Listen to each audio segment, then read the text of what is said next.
नमस्कार. आता आपण जे PYQ आहेत पॉलिटी या विषयाचे, तर ते टॉपिक वाईज सुरू करणार आहोत. तर आजचा जो टॉपिक आहे तो आहे प्रस्तावना आणि नांदी. तर आता या टॉपिकचं जर महत्त्व पाहिलं आपण, तर आपल्याला कंबाईन पूर्व मुख्य आणि राज्यसेवा मुख्य आणि पूर्व आणि अन्य गट क किंवा अन्य कोणत्याही परीक्षा असतील तर त्या परीक्षेमध्ये 1 ते 2 मार्काला या टॉपिकचं वेटेज आहे. चला तर सुरुवात करूया. पहिला जो प्रश्न आहे, योग्य कथने ओळखा. पहिलं जे विधान आहे ते आहे, भारतीय राज्यघटनेची उद्देश पत्रिका ही पंडित नेहरूद्वारे निर्मित व प्रस्तुत आणि संविधान सभेने स्वीकारलेल्या उद्दिष्टांचा ठराव यावर आधारित आहे. कीवर्ड काय आहेत? संविधान सभेने स्वीकारलेल्या उद्दिष्टांचा ठराव आणि पंडित नेहरूद्वारे निर्मित व प्रस्तुत यावर आधारित आहे. दुसरं विधान आहे, NA पालखीवाला संविधान तज्ज्ञ यांनी उद्देश पत्रिकेला संविधानाचे ओळखपत्र म्हटले आहे. तर आता ही जी प्रस्तावना हा जो टॉपिक आहे, तर त्यामध्ये आपल्याला प्रामुख्याने ज्या महत्त्वाच्या तारखा आहेत, एक क्रोनॉलॉजी आहेत, नंतर संविधानाच्या प्रस्तावनेमध्ये झालेली घटना दुरुस्ती असेल, क्रमाक्रमाने कोणते शब्द त्यामध्ये ॲड केले, नंतर जो काही सिक्वेन्स आहे शब्दांचा, त्या शब्दांचा सिक्वेन्स आणि सगळ्यात शेवटी ही जी काही प्रस्तावना आहे, तर या प्रस्तावने संदर्भात तज्ज्ञांची असणारी मतं आपल्याला या चॅप्टरमध्ये पाहायची आहेत. मुख्यत्वे प्रश्न हे या टप्प्यावरच येतात. आता हे जे काही विधान आहे, भारतीय राज्यघटनेची उद्देश पत्रिका ही पंडित जवाहरलाल नेहरूद्वारे निर्मित व प्रस्तुत संविधान सभेने स्वीकारलेल्या उद्दिष्टांचा ठराव यावर आधारित आहे. तर हे विधान बरोबर आहे. तर आपल्याला सर्वांना ही कल्पना असावी की पंडित ज्या वेळेस संविधान सभेचं पहिलं अधिवेशन जे आहे 9 डिसेंबर 1946ला भरलं, त्यानंतर 11 डिसेंबरला संविधान सभेचे जे काही परमनंट अध्यक्ष आणि उपाध्यक्ष होते यांची नेमणूक झाली. त्यानंतर 13 डिसेंबरला पंडित जवाहरलाल नेहरू यांच्याद्वारे एक ऑब्जेक्टिव्ह रिझोल्युशन मांडण्यात आलं. 13 डिसेंबर 1946ला एक ऑब्जेक्टिव्ह रिझोल्युशन मांडण्यात आलं. यामध्ये की बाबा आपण इथून पुढे जी घटना लिहितोय, तर त्या घटनेचे उद्देश काय असावेत, आपण घटना कशासाठी लिहितोय, आपले आदर्श काय आहेत, इथून पुढे भविष्यात आपल्याला कोणती उद्दिष्ट साध्य करायची आहेत, तर या सर्वांचा लेखाजोखा एक सार मांडण्याचा प्रयत्न पंडित जवाहरलाल नेहरूंच्या त्या भाषणामध्ये होता. या भाषणेला म्हणजे आत्ताही बघा कसं असतं, पार्लमेंटमध्ये एखादा ठराव आधी मांडला जातो आणि तो ठराव नंतर पारित केला जातो, बरोबर ना. त्याचप्रमाणे प्रस्तावनेसंदर्भातलं एक ऑब्जेक्टिव्ह रिझोल्युशन हे 13 डिसेंबरला मांडण्यात आलं होतं. ते पुढे 22 जानेवारी 1947ला ते ठराव पारित केला गेला.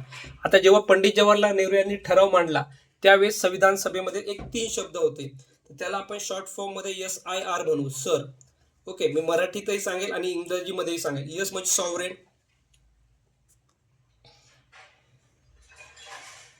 यस म्हणजे सॉव्हरेन, सॉव्हरेन म्हणजे सार्वभौम.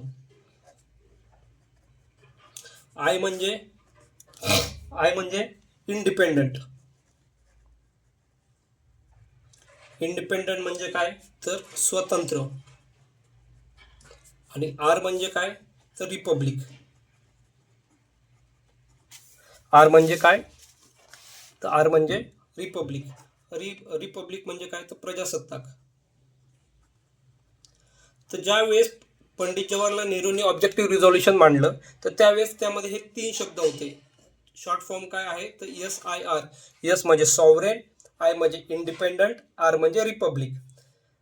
परंतु आपण ज्यावेळेस आपल्याला स्वातंत्र्य मिळालं, स्वातंत्र्य मिळाल्यानंतर हे जे 3 शब्द होतं SIR, तर त्या 3 शब्दामधला हा जो इंडिपेंडंट आहे, स्वातंत्र्य आहे, तर हा शब्द बदलून आपण काय केलं, तर हा शब्द जो आहे हा शब्द आपण चेंज केला, बदलला. आणि इंडिपेंडंट जो होता, स्वतंत्र होता, तर त्या शब्दाला आपण डेमोक्रेटिक म्हणजे लोकशाही, डेमोक्रेसी हा शब्द तिथे वापरला. त्यामुळे स्वातंत्र्य मिळाल्यानंतर आपली जी प्रस्तावना आहे, तर त्या प्रस्तावनेतले 3 शब्द कुठले झाले, तर ते झाले SDR. आता SDR तुम्हाला SDR ऐकल्या इकॉनॉमिक्स मधलं काहीतरी आठवलं असेल, त्याला म्हणतात स्पेशल ड्रॉइंग राईट. बरोबर. तो आहे एसडीआर, ते इथे लक्षात ठेवायचं. एस म्हणजे सॉव्हरेन, आर म्हणजे रिपब्लिक आणि डी म्हणजे डेमोक्रेसी. डी म्हणजे काय तर डेमोक्रेसी. डी म्हणजे डेमोक्रेसी. डेमोक्रेसी म्हणजे काय रे तर लोकशाही. बरोबर. डेमोक्रेसी म्हणजे लोकशाही.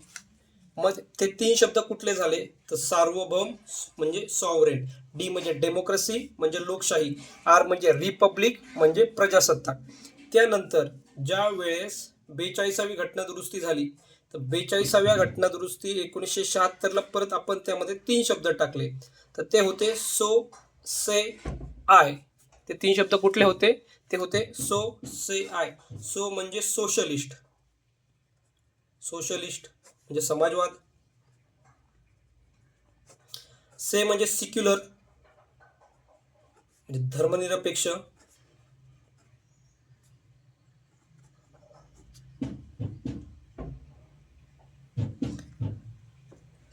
आणि तिसरा होता आय. आय म्हणजे इंटिग्रिटी